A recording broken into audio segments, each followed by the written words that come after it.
Okay, it looks like it's 12 o'clock already. So I'm Maria Pearson. I hope everyone is having a great day.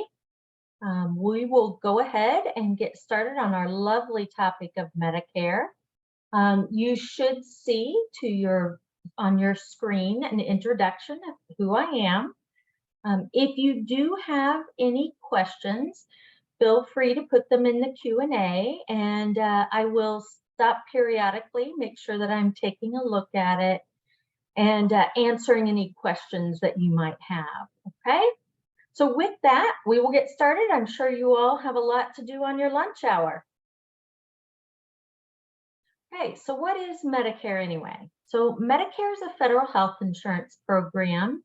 It is intended for people who are turning 65 or for people who have certain disabilities, specifically end-stage renal disease. Someone would qualify for Medicare automatically if they did have kidney failure. Otherwise, if someone is under 65 and they are receiving a Social Security disability check, they would automatically receive their Medicare card roughly 3 months before they are deemed eligible for Medicare. So they would have to be on disability for 24 months to qualify under age 65. And then at age 65, people do qualify for Medicare due to age, okay? That is mostly what we will be focusing on today. However, many of the basics apply to Medicare for any age, and someone would qualify, okay? Now, I do make sure people understand what the difference is between Medicare and Medicaid. That gets rather confusing. Think of it this way. Medicaid is intended for people who need aid because they lack income and resource levels, okay? So Medicaid, someone may be on at any age. Someone can also be Medicaid and Medicare eligible at the same time. We refer to those individuals as dual eligible participants. And if someone has dual eligibility, there are special plans available to them, okay? So just keep that in mind. Just a little bit of knowledge there on the difference between Medicare and Medicaid. Medicaid would be run through the state through the Family Social Services Office, okay? Looking at the parts of Medicare, we'll get into these each a little deeper in a moment, but we have Part A and Part B, which are original Medicare. Part A covers hospital care, and Part B covers medical care. So doctors and outpatient services. We also have Part C and D that came about in 2006.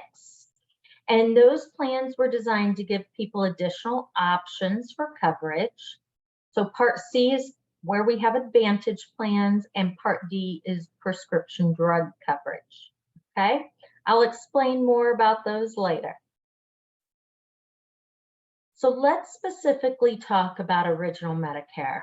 So no matter what you would do when you retire, or if you're retired and you're turning 65 or maybe end-stage renal disease or disability, you would have to have Part A and B in order to pick up any other additional coverage. Now, you enroll in Part A and B through the Social Security office. We'll talk about the timeline and how you go about that.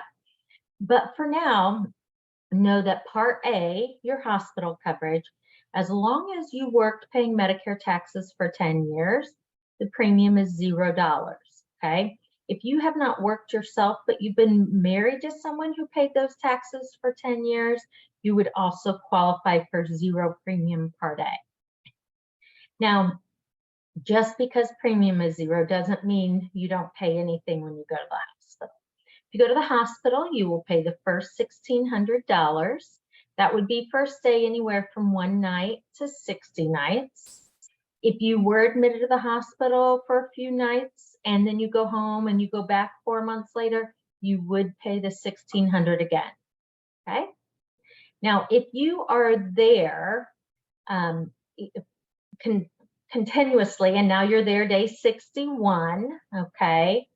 Day 61, you begin paying a copay per day, okay?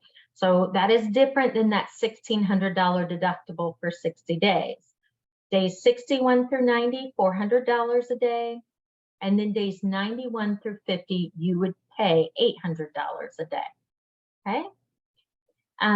What you do need to know is days 91 through 50 are considered lifetime reserve days.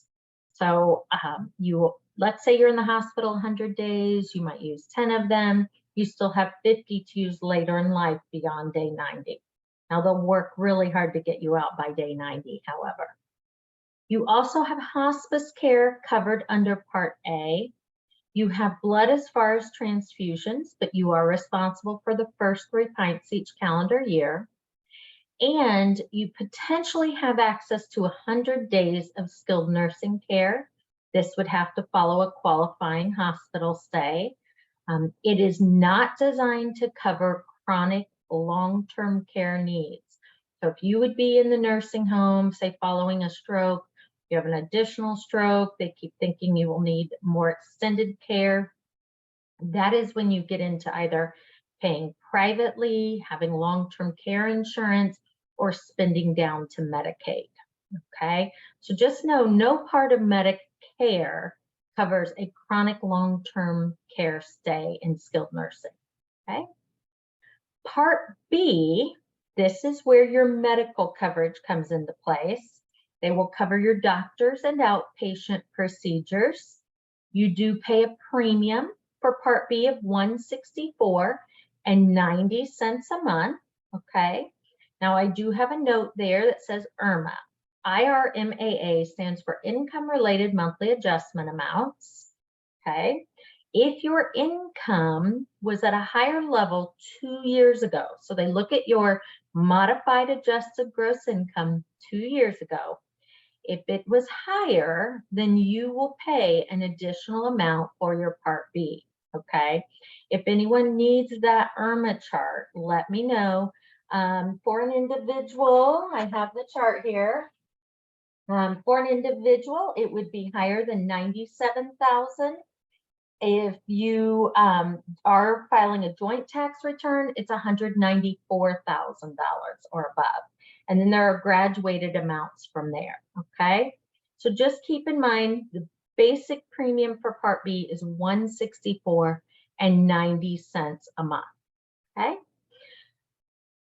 Then if you have claims, you will start paying by paying the first $226, okay? That is your annual deductible. Then Medicare begins paying 80% and you would pay 20% of the claims. You do need to know that there is no maximum out-of-pocket limit, okay? Now, Part B is one of the areas where you could potentially have a penalty, okay? Now, I want to stop for a moment. I have a question that came in, and this question kind of coincides with this penalty discussion that I will go through. So the question is it true that you can skip Part B if you sign up for an Advantage plan? And that is not true. If you have an Advantage plan, you have to pick up Part B. So if you plan to move to Medicare entirely, you have to have A and B, okay? Now, this penalty would occur if you leave employer coverage and you don't pick up Part B. If you are covered by an employer plan, you will always be able to avoid that penalty, no matter whether you're with a large employer or small employer. And we'll get into when you may still need to pick up Part B, especially with a small employer. But as long as you have employer coverage, you do not have to pick up Part B, and you do not have to worry about a penalty, okay? There are some circumstances that we'll go over later where you may want to pick it up, however. But if you're still working, the employer coverage will avoid the Part B penalty, okay? So just keep that in mind. So if someone is retiring, they're losing employer coverage, they definitely have to get Part A and B, okay? Now you don't technically have to pick up Part A at 65, even if you're still on an employer plan. And we'll go over a scenario with health savings accounts that may make you decide you don't want to pick up Part A yet, okay? So just keep that in mind. You don't have to pick up Part A at 65, even if you're working still. So just keep that in mind. All right. So Part C Advantage plans. This kind of leads into the question that I had here. But if you do want to enroll in a Medicare Advantage plan, you must pick up Part A and B. So in no scenario would you be allowed to have an Advantage plan and only have Part A. What happens is Medicare Advantage plans are operated by private insurance companies. So instead of your claims going through original Medicare, they start going through the private insurance company. But then the government doles out that Part B premium they're collecting to the private insurance company as they file claims and cross their T's and dot their I's, okay? So just know you do have to have A and B. Most of these plans incorporate Part D for prescription drug coverage. So they wrap everything into one plan for them, okay? The few plans that do not have drug coverage are really primarily intended for people who have veterans benefits and use the VA for their prescription coverage.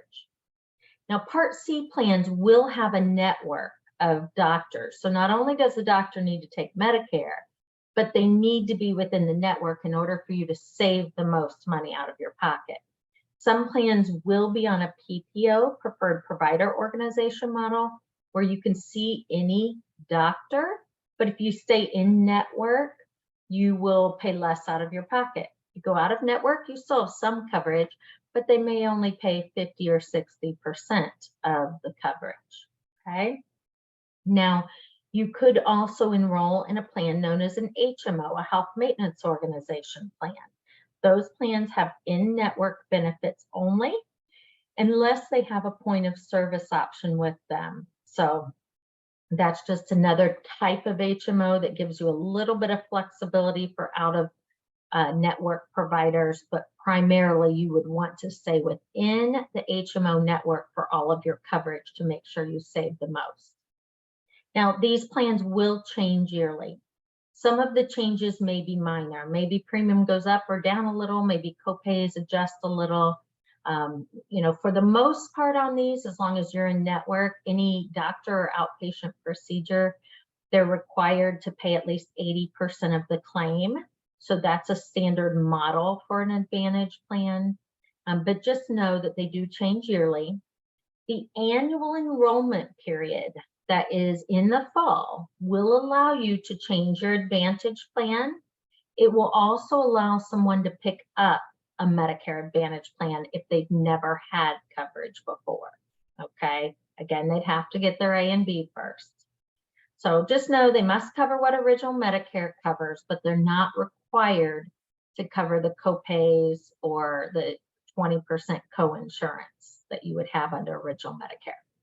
They are required, however, to have a maximum out-of-pocket limit on those plans, okay?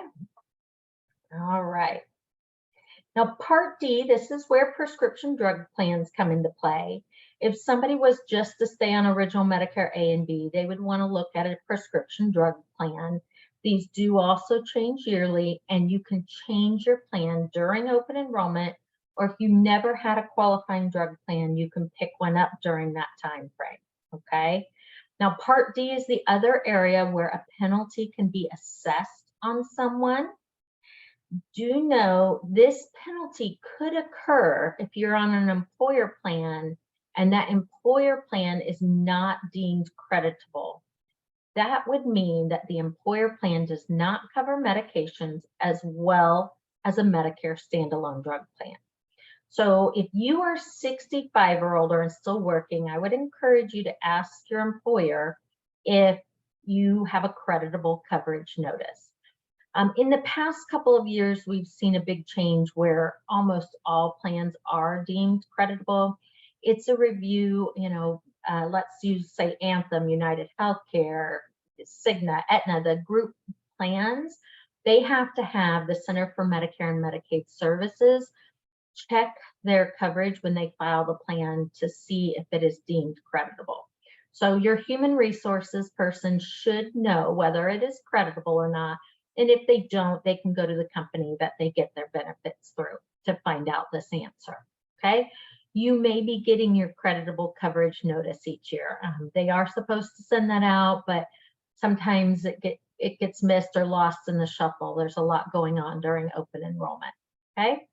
If you were to be penalized, so let's say you take no medicines, you decide you don't want to pick up a drug plan, and you go for 2 years without a drug plan, and maybe you're even in the middle of a calendar year, and now you're needing medications. Number one, you cannot get into the drug plan then until the open enrollment, October 15th through December 7th, and your plan would start January 1.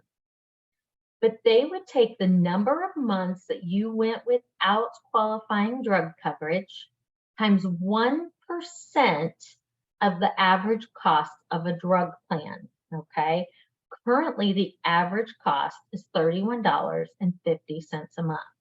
So they take 0.315 times the number of months you went without coverage, and this penalty is charged to you every month the remainder of your life once you do get enrolled in a drug plan, okay? Now, specifically in Indiana, for example, if someone doesn't take medications, there's a plan for under $5 that you can enroll in.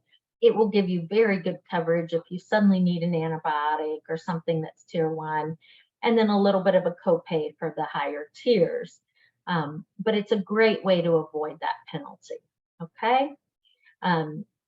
So just know, be aware of that information. Ask your human resources if your plan is deemed creditable, okay? Now, I'm going to stop a moment and ask a question here. I have a question that came in. Does qualifying for Medicare at age 65 allow an employee to drop employer coverage mid-year as a qualifying event, assuming they are still employed full-time? Yes. So if someone is Medicare eligible, they may drop their employer plan, okay? They don't have to, the employer can't make them necessarily, but we'll talk later about if your employer has fewer than 20 employees, it's almost always needed to drop them off that plan because of who would be primary payer. So yes, you do have a qualifying event when you turn 65 to leave the employer plan. Hopefully that gave you the information that you needed. Okay, moving on. I did just answer one other question. I think you're doing a great job just typing them in and getting them to me. So I'll just keep checking for those, but don't be shy if you have any. Chances are someone else has the same question. Okay, let's talk about when you can sign up for Medicare. We are specifically going to focus right here on when you are turning 65. So you will have a 7-month window that they call the IEP, Initial Enrollment Period. So this time frame starts 3 months prior to the month of your 65th birthday, okay? So your Part A and B would begin the first of the month that you turn 65, okay? If you are lucky enough to have your birthday on the first day of the month, you actually get your Medicare 1 month earlier. So for example, if your birthday is March 1st, you're eligible for Medicare February 1st. But if your birthday is March 15th, you're eligible March 1st, okay? Now, your window of time to start the enrollment process opens 3 months prior to the first month you're eligible, okay? So let's just say it was March 1st, okay? Your window would have opened on December 1st to start the process to enroll.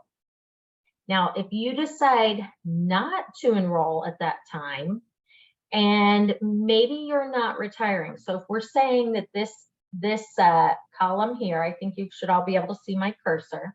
Let's say that is March, and you decide that you're going to retire at the end of May.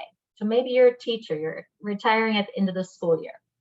And so we have April, you're ending in May, you want your coverage to begin June 1.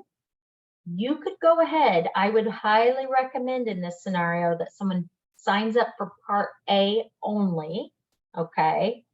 And then you would wait to sign up in May to start Part B June 1st.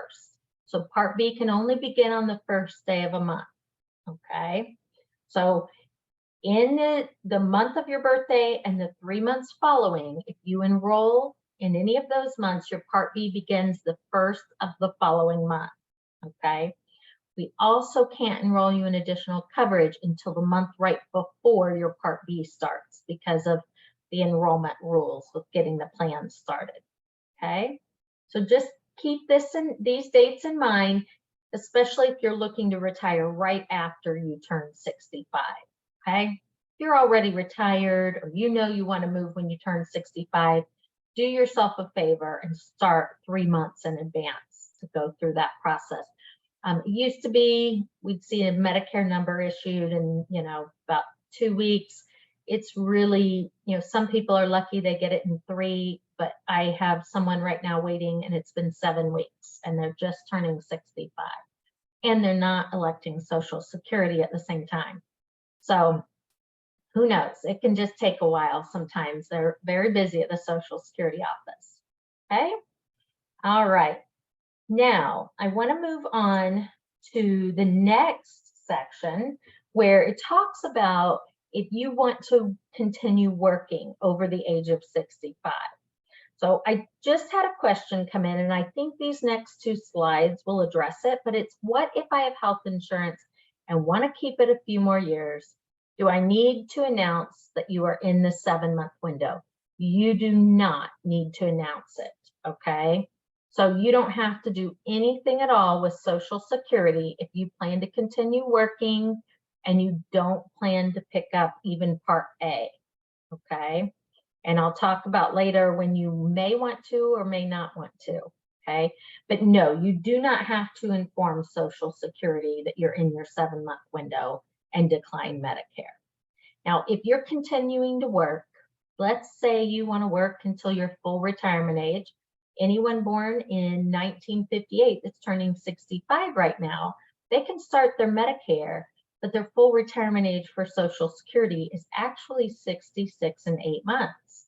So we see a lot of people wait until their full retirement age to actually retire and move to Medicare, and that is allowed. You do not have to take Medicare and Social Security at the same time, okay? Now, you have a window that will open 3 months prior to your desired effective date to start Medicare. But keep in mind, Medicare Part B can only begin on the first day of a month, okay? So here's where you need to ask your employer, if my last day of work is the 10th of the month, do I lose my coverage on the 10th or do I lose my coverage on the last day of the month so that you can start your Part B the first of the following month? So sometimes that might adjust when people have their last day of work when they're retiring. So make sure you ask your company, whoever employs you, when would your last day of health insurance be, okay? Now, you do have 2 months after your last day of employer coverage as well. I try to stick to a 5-month window so people can avoid any of the penalties. Technically, you have 8 months to pick up your Part B if you are on an employer plan. So you can wait up to 8 months after you lose your employer coverage. But that Part D penalty, it will start kicking in once you go longer than 63 days without drug coverage. So if you really want to avoid all penalties, I would start this process 3 months before you need your coverage, and then at least take care of it within 2 months after you lose your health insurance, okay? You can overlap Part A and B with an employer plan. You just can't overlap the additional coverage we'll be talking about, okay? So you can have A and B with your employer coverage. All right. So here, I wanted to put on here a timeline just so you have an idea or an example. So this person knows that they're retiring and losing their group coverage on May 31st. Medicare, they want it to start on June 1. Now the key is Part B. Part B is the trigger for all the other coverage, okay? Now, there are special forms that Social Security needs you to submit, and your window to submit those opens up 3 months prior to the date that you want Part B to start. So in this scenario, if I'm working with someone who's thinking about retiring, normally they'll reach out to me 4 to 6 months in advance, and they'll say, hey, I need to get an idea on my timeline. Let's go over this. And I will recommend that the one Social Security form that your employer has to fill out, that they fill it out the month prior to you needing to hand in your forms, okay? So just keep that in mind. Then there is a form that you will fill out that's a Part B enrollment form. Now, those forms, you will have to have the employer form regardless in this scenario. The Part B form, you can just hand both of those in together if you've already signed up for Part A and you have a Medicare number. If you have not, then you will need to either go online, do a phone appointment, or go to the Social Security office to enroll so that you will be granted a Medicare number, and you would give them the employer form at the same time to show that you've had employer coverage and avoid the Part B penalty, okay? So what I typically will see is if somebody's thinking about retiring, they'll reach out, I'll meet with them and go over what their expected timeline will be so that they know what to do and when. Because if you are over 65 and you have not picked up Part A, when you go to enroll, they will backdate your Part A 6 months from the month that you do your enrollment, okay? And the Part A doesn't cost you anything, so it's no premium.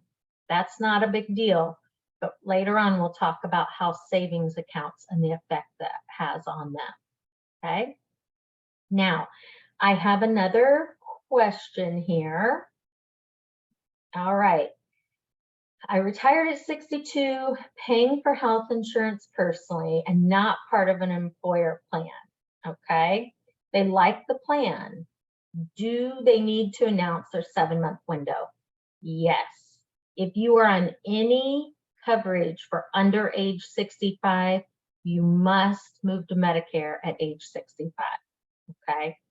If you retired at 62 and you went ahead and triggered Social Security, you will automatically receive your Medicare card 3 months prior to the first of the month that you turn 65 or when you're eligible for Medicare. So even if you like that plan, you can't keep it. If you are receiving subsidy on the marketplace, your subsidy will go away. You will be required to pay 100% of the premium for the marketplace coverage if you decide that you wanted to stay on the marketplace, but you would have to still pick up A and B. And believe me, the Medicare options are much better than the marketplace, especially if you go to paying full premium, okay? So just keep that in mind. Once you turn 65, you would have to move to Medicare if you're on an individual plan of any type, okay? So hopefully, if you have more questions around that, I think I answered that sufficiently, but please let me know, okay? All right, moving forward.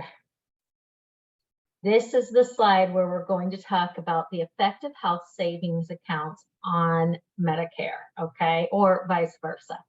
So once a person has enrolled in Part A Medicare, you're no longer eligible to take HSA contributions from an employer or contribute to them without paying tax on those dollars, okay?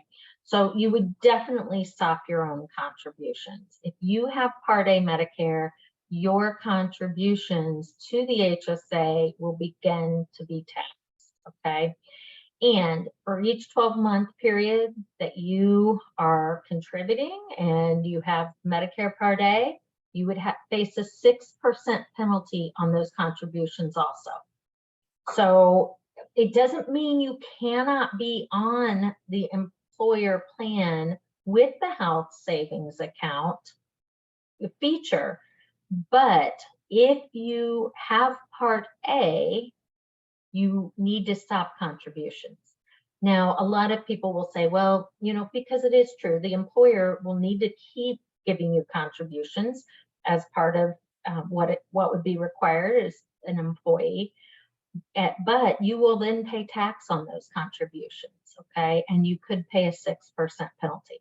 So the key thing here is if you have not elected Social Security and you are still working and you have a high deductible plan that you're contributing to an HSA, you want to continue contributing, you need to not take Part A Medicare, okay? And you don't have to, you won't be penalized, okay?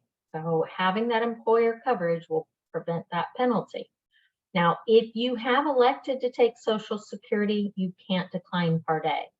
You have to take it. So they will automatically send you a card 3 months before your 65th birthday. And, or if you're still working and then you're at full retirement age and you take Social Security, they will go ahead and send you a Medicare card. Now, typically in those scenarios, when you sign up for your Social Security, they will ask you if you want Part B yet, okay? So this gets a little complicated because the other thing is, remember, if you're over 65 and you go to enroll in Medicare, they will backdate your Part A 6 months. Now, it's not backdated prior to age 65 ever, unless, of course, you had it due to disability, but they will backdate it up to 6 months, but not prior to the month you turn 65, okay? So this gets a little complicated, but it's something you need to be aware of. Again, you can stay on that health savings account style plan, or maybe you have a younger spouse, and you're contributing in your name. Technically, they're going under your name, but if you have a family amount that you're allowed to contribute to, then you may not have to worry as much about those contributions being taxed, okay? All right, very confusing part, but if you go to Social Security, they'll often say, well, Part A doesn't like HSA, so just know you shouldn't have them both, okay? All right, moving forward, we're going to talk now about what your options look like under Medicare. This area usually will give someone an idea if they're still working, okay? How does this compare to my employer plan? What would I pay in comparison to how much I pay for the employer option, okay? Of course, if you are already retired and you're turning 65, you need to be looking at these more closely, okay? Or if you're getting ready to retire. All right, so option 1, Medicare supplement, also known as Medigap. They like to give 2 names to a lot of things under Medicare. They also like to give us alphabet soup. So it is important to know that this A, B, C, D up here is not the same as the original Medicare A, B, and then Part C and D that were added in 2006. These are plans that help pay for what Medicare doesn't pick up under original Medicare, okay? These are offered by multiple carriers, but if if you have multiple carriers offering the same plan, say Plan G, they all have to have the same health benefits. Now they can have different premiums, but they must have the same health benefits, okay? Now, in 2020, plans C and F went away for anyone newly eligible for Medicare. So if you were born 1955 and later, you cannot get into plan C or F. F used to be considered the Cadillac of coverage. It picks up 100% of what Medicare doesn't pay. Now remember, this is all on the health side. This is not drug coverage yet. So this is just in regards to health coverage, okay? Now, because that went away, what we really see is more people look at G, and specifically in Indiana, where we see the best value for your coverage and the premium you pay, you're looking at G and N. Now, that is true in a lot of states, and the coverage would be the same in every state. If it's a G, it's a G, okay? You have the same exact coverage anywhere you are in the United States, okay? So G is very similar, covers everything if you go to the hospital that Medicare doesn't pick up. It covers your 20% Medicare Part B coinsurance. The only portion it doesn't cover is right down here, this open line that stands for your Part B deductible. Okay, so you would have to pay the first $226 towards your doctors and outpatient services. Then Medicare would pick up 80% and your Plan G would pick up the 20%. Okay, so G is really the new Cadillac of coverage for people these days. If you're looking for predictability and flexibility, that's what people like with a supplement plan. Now, Plan N being the next most popular that we will see in Indiana, it's very similar to G. You also still have to pay the $226 deductible. And then Medicare will pick up the 80% and your Plan N would pick up the 20%. It still covers 100% of your hospital costs, okay? So it would still pick up that cost. What Plan N has is these three little stars, and I realize I don't have the details on the bottom, but I'm going to tell you what they stand for. So this page is directly out of the Medicare and You Guide. But those three little stars stand for copays. You go to the primary doctor, you will pay a $20 copay. You go to the emergency room and you're not admitted, it would be a $50 copay. So really pretty reasonable, probably what you're used to a lot with employer plans. The only other potential charge under N is what we refer to as excess charges. Excess charges can occur if you see a doctor for something that Medicare would cover, but that doctor isn't contracted to take Medicare. You can be charged up to 15% above the Medicare negotiated rate for that procedure. Now, most doctors across the US do take Medicare. We do have some that do not take Medicare. Many of them might be performing procedures Medicare wouldn't cover, so they might not be considered medically necessary, for instance. You know, the cosmetic surgery, that type of thing, okay? Now, G and N will have different premiums. So most people looking at N, they'll maybe accept some copays to save on premium. The other plan out of this chart that we see quite a bit of is this G with this little asterisk. And that's for the person who, they want to still be able to see any doctor anywhere they are, but they don't mind some higher out-of-pocket expenses. That's considered a G high deductible. I like to think of it more as an out-of-pocket max because you would pay towards all your hospital or doctor and outpatient services up to a maximum of $2,700, okay? So once you've met $2,700, then everything would be covered by the G high deductible plan, okay? So you can still see any doctor, you still have the flexibility there.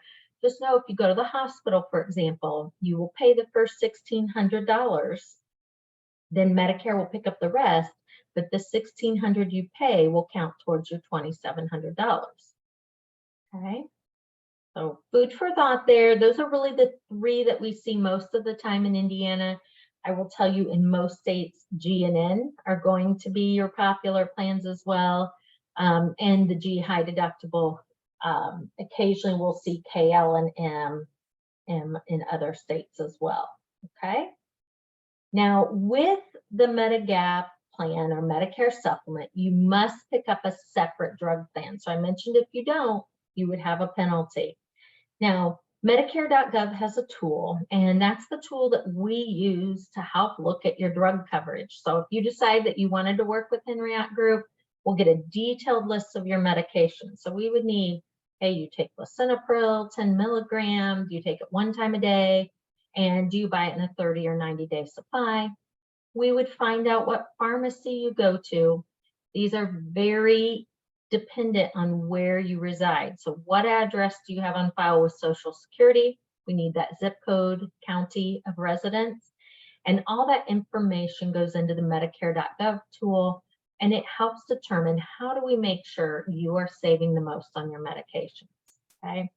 Anyone has access to this tool. It's not the most intuitive. If you use it a lot, then you get more used to it, and it's a little easier to read. But just keep in mind, this tool will be the best way to determine what drug plan you should be on. Of course, the average cost of a drug plan is $31.50 in the United States. Indiana specifically, the drug plans run under $5 to over $100. So you have a wide range. In Indiana, most counties have 24 plans. It's somewhere in that range, maybe up to 30 in some other states.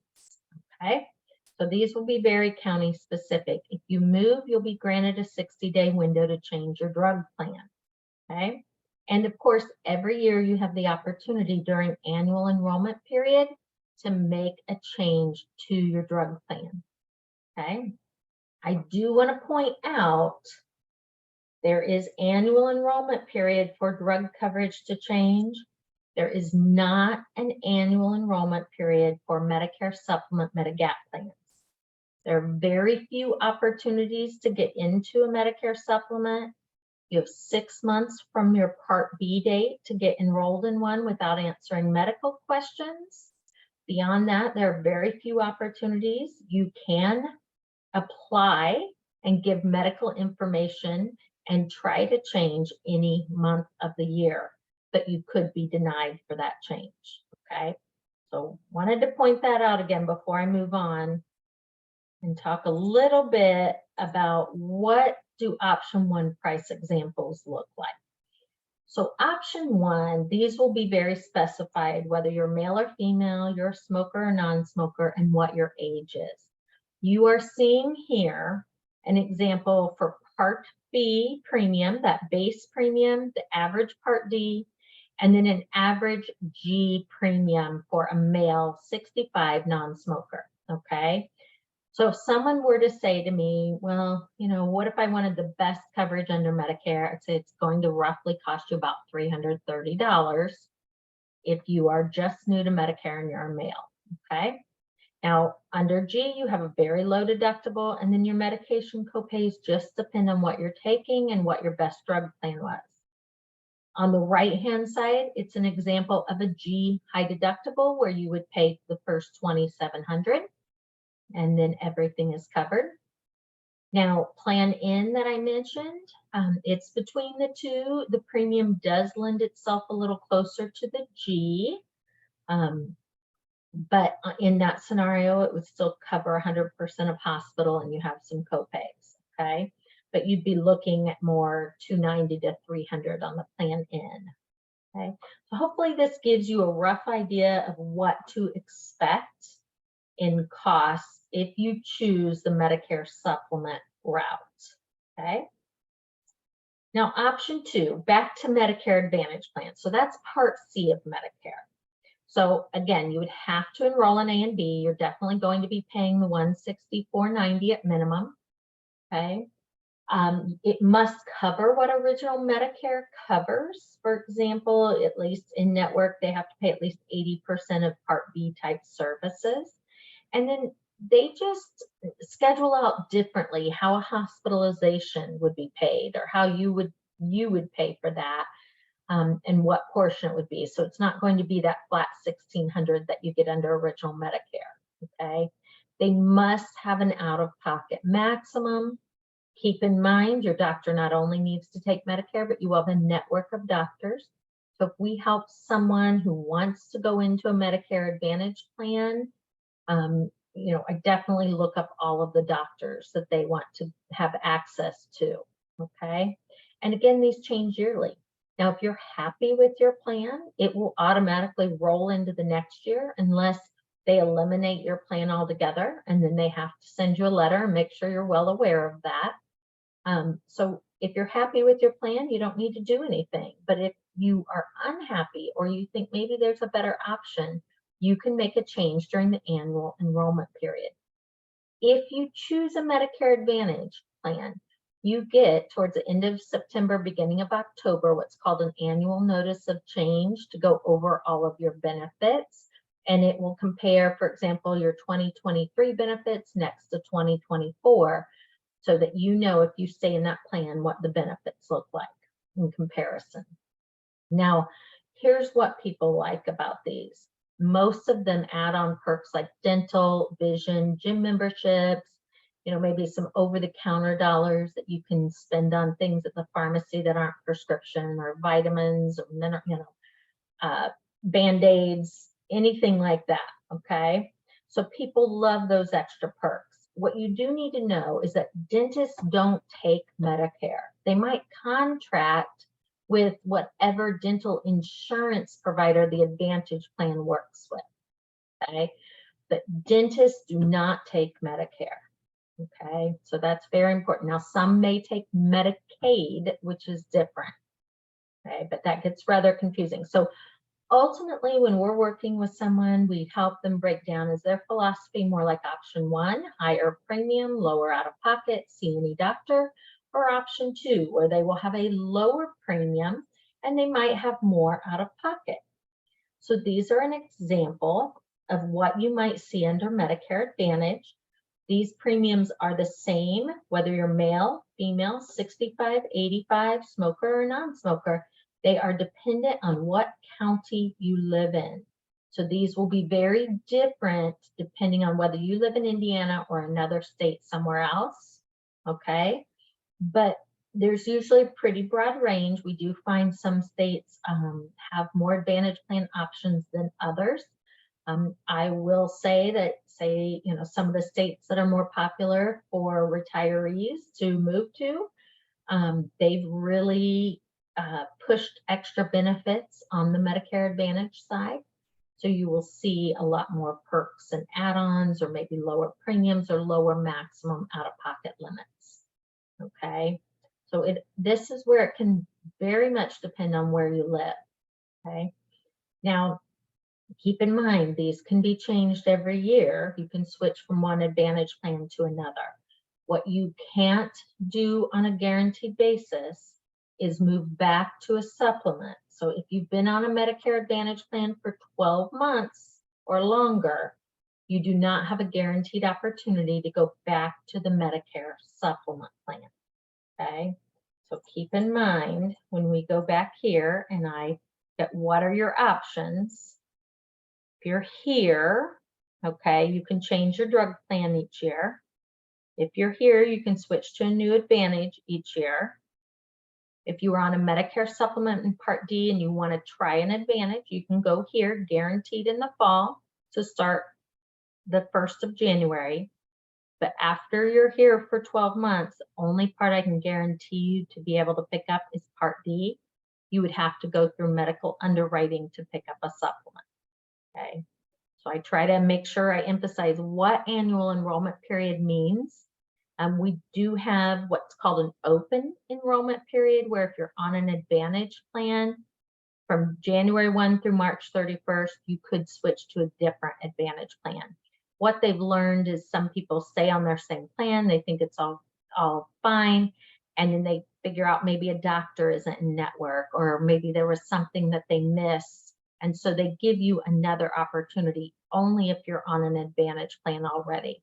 And that would be January through March. You could do that, okay? So hopefully this has given you a good idea of what to expect with your coverage options once you become Medicare eligible, okay? Now I want to talk briefly, I know I'm running close on my hour here, but if you are still employed, so you're still employed and you decide to pick up Medicare, maybe you're taking Social Security, so you automatically get enrolled. This chart, these are part of Medicare law. If you are 65 or older and there are 20 or more employees, then the group health plan will always pay first. Medicare cannot pay first. They are not permitted to.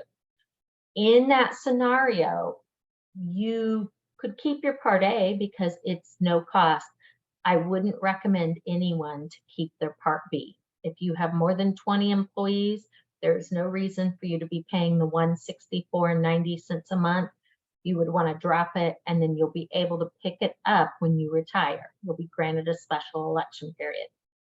Now, on the opposite side, if there are fewer than 20 employees, Medicare will pay first. I will tell you, every health certificate that I've read since 2014 mandates that you pick up A and B It will only pay claims as if you have A and B. So your group health plan would operate as a supplement. Most of the time in this scenario, for someone who's on a plan with under 20 employees, it's better just to move to Medicare, okay?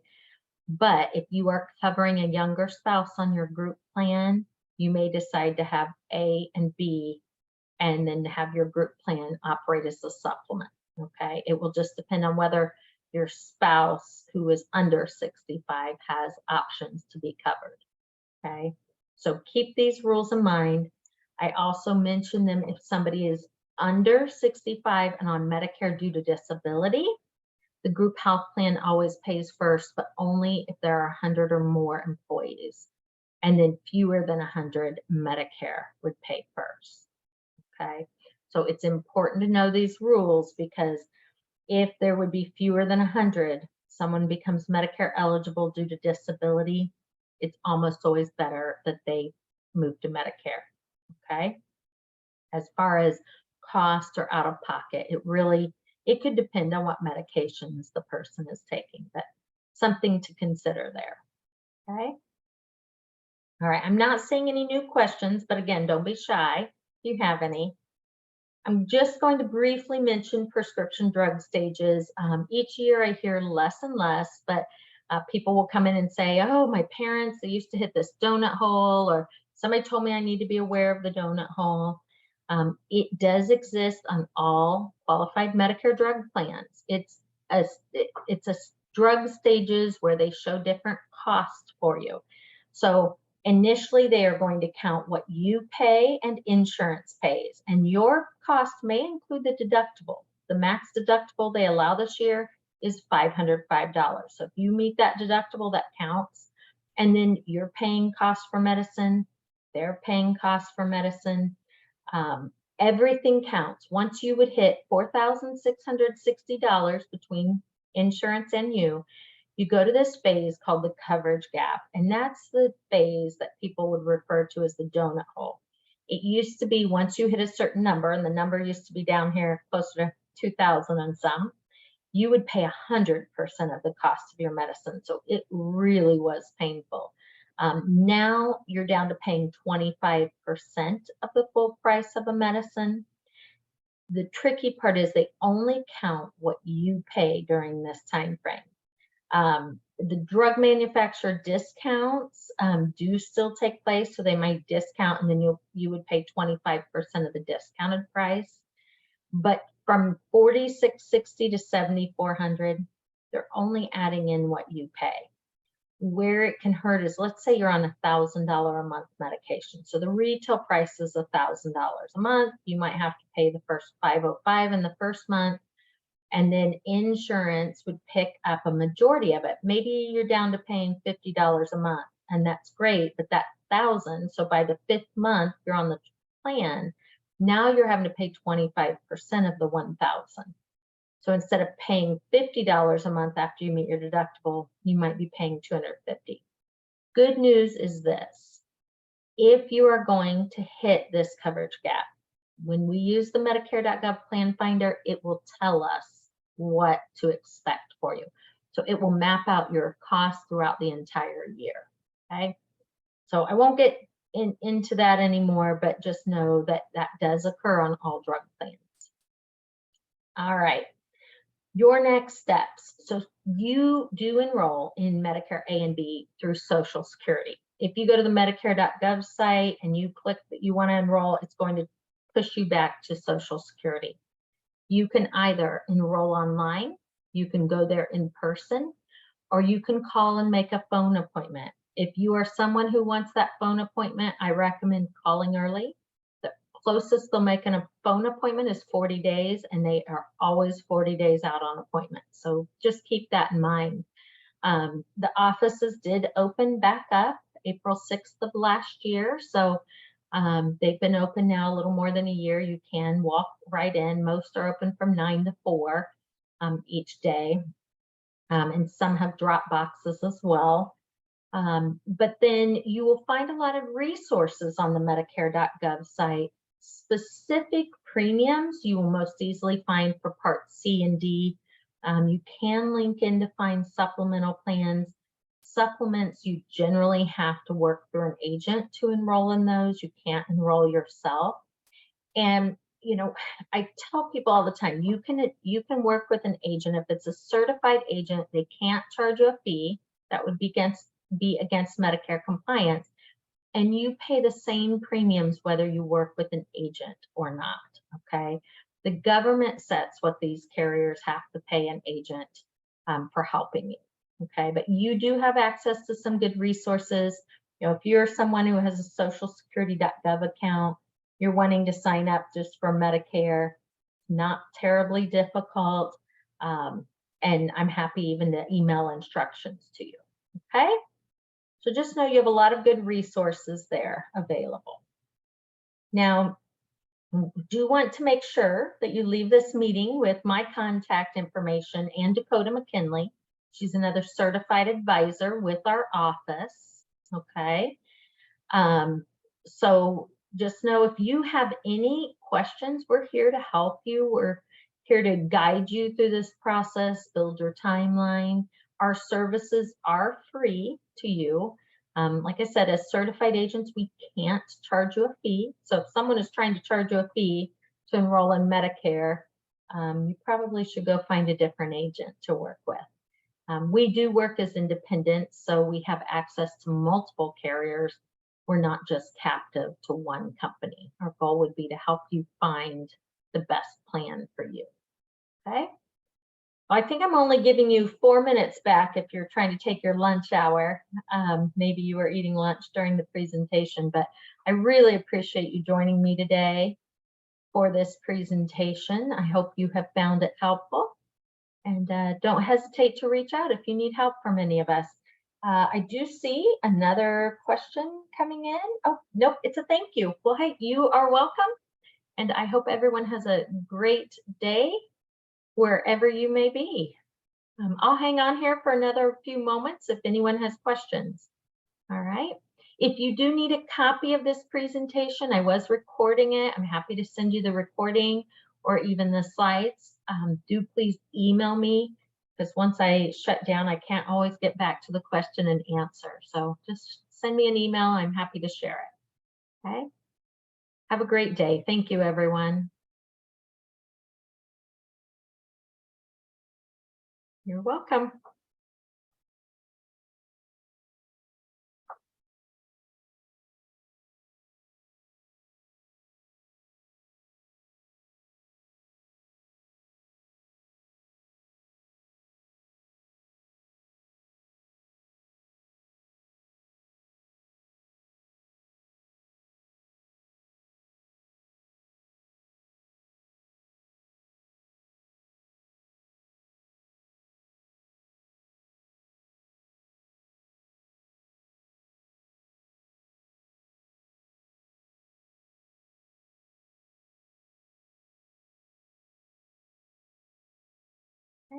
I don't see any more questions, so I will head on back to the other work. Take care, everyone. Thanks for attending. Bye-bye.